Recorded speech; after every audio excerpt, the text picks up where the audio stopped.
ฟ้าร้องแดดร้อนฝนตกเธอก็มาหายเหนื่อยเมื่อยล้าฝนสาดเธอก็ไป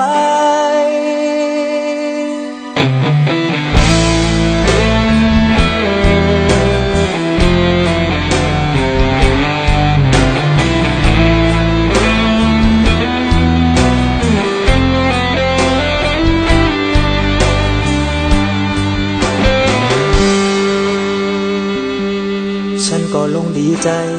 ที่เธอให้ความรักความสำคัญเก็บเอาไปนอนเพ้อแอบฝันว่าเรารักกันเหนือใครแท้ที่จริงเธอนั้นไม่เคยให้ความจริงใจกับฉันเลยเพิ่งจะรู้วันนี้ว่าเธอไม่เคยคิดจะสนใจเพิ่งจะรู้วันนี้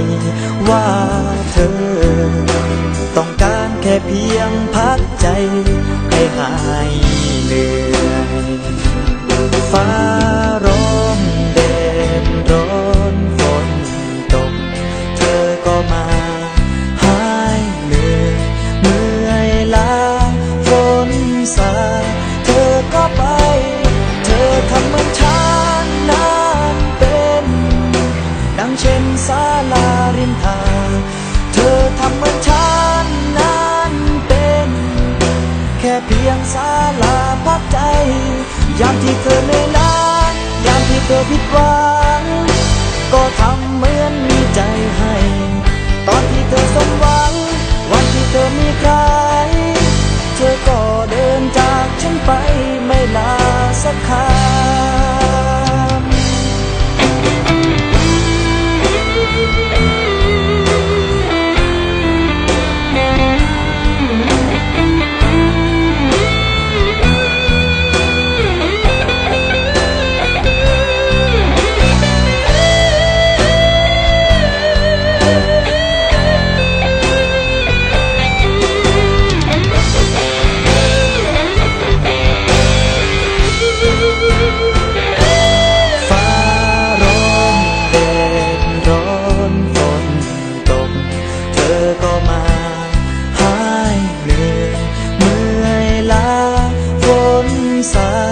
เธอก็ไป